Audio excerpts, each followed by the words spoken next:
Despite having some geriatric innards, the Nintendo Switch is in a league of its own. Microsoft and Xbox don't have a handheld, a portable to play wherever you are. Sony and PlayStation used to, but somehow they ended that life. In comes the first real competitor to Nintendo Switch, the Steam Deck. And today we got big, exciting news from a bunch of places who are allowed to publish their thoughts and impressions and video on exactly how good the Steam Deck is. And I want to figure out if this thing is going to be any sort of Nintendo Switch killer, because it sure looks like the Steam Deck does what Nintendo Switch can't.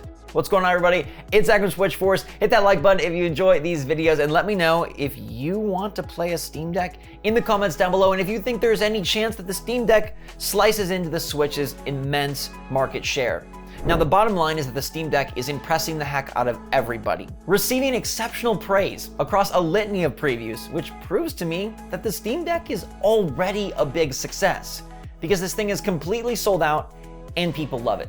Now, it pains me to look at these categories one by one because so many areas where I wish I could get more out of my Switch, the Steam Deck giveth. But I'm a big N fan, so I want to start off with what the Switch does better, all right? Because previews have said that the OLED screen is a whole lot brighter and more vibrant than what the Steam Deck screen can produce. And let me tell you, I love my OLED screen. It does, for me, make the experience of every game better. I mean, you look at Animal Crossing on the Switch and Animal Crossing on the OLED and you're like, wow, these animals are now doing dances I never thought they could do before. Now, in terms of other things the Switch does better, well, that's it. That's the end of the list. Because the Steam Deck is phenomenal. And at its price point, it is the best handheld PC to ever be put into a human's hands. This thing looks phenomenal and it plays phenomenal. These lucky ducks were able to play about 5 or 6 games like the newest Devil May Cry, Forza Horizon 5, Ghost Runners, Control, Dead Cells, Portal 2 on the Steam Deck, and man, it looks so good. Now, the Steam Deck starts at $400 and it goes up a little bit higher, but comparable PCs in this range are costing like $1,300, $1,400. So the price savings here is impressive, even if it is a bit higher than the Switch OLED. But the good news is there's kind of like a secret twist that allows the lowest price Steam Deck to still be totally viable for just about anybody, and we'll get to that in a moment. But performance in these games was awesome. I mean, they were running at 60 frames per second or higher. They were beating out other handheld PCs, and they were just looking lovely. 720p, yes, okay, but the screen is small, and they said the game still looked awesome. Control looked fantastic, even on low settings, and the games were able to run at a ridiculously solid and consistent frame rate, which to me is most important.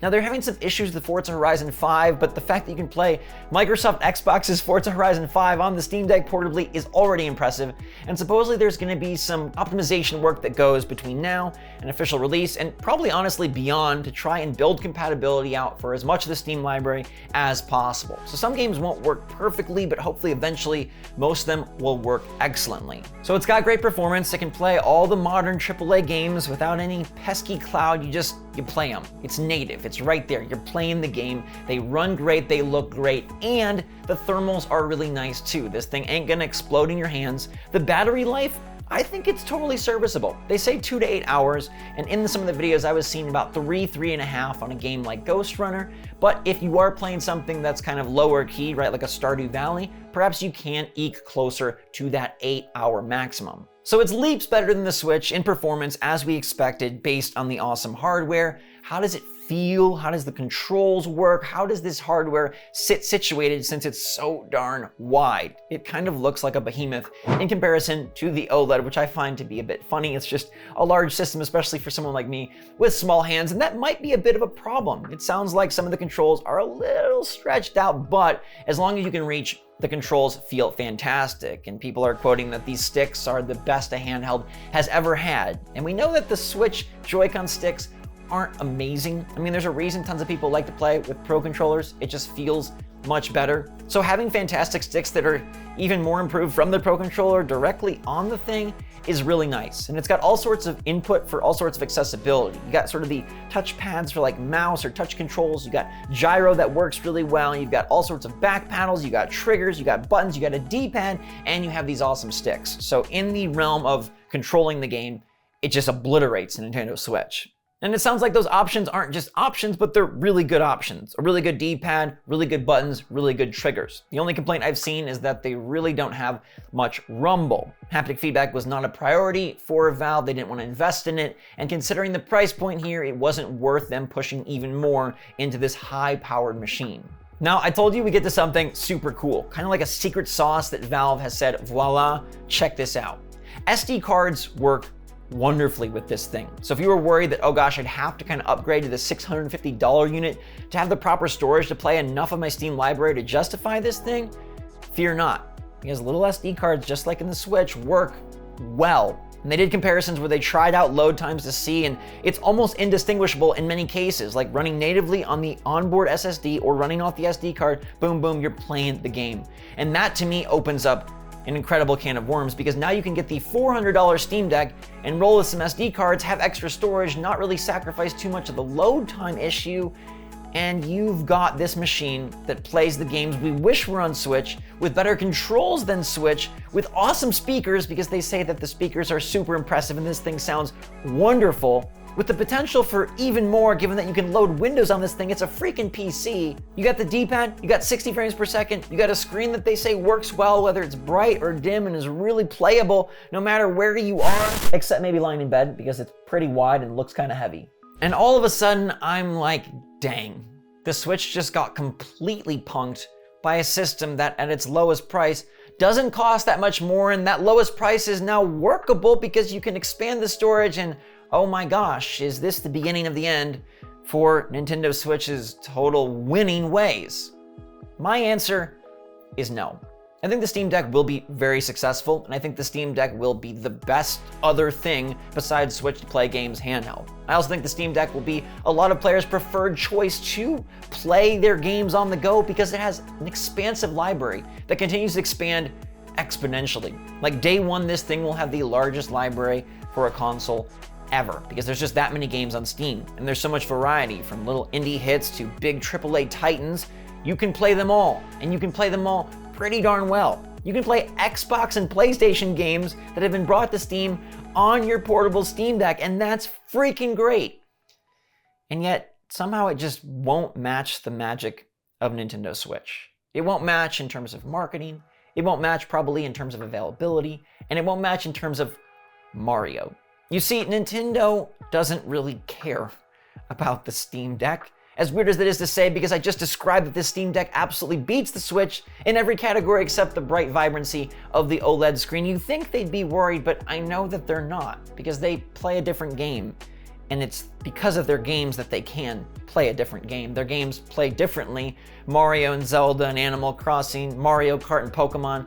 Look at how high these things sell. Look at the 40 million copies of Mario Kart and the nearly 40 million of Animal Crossing.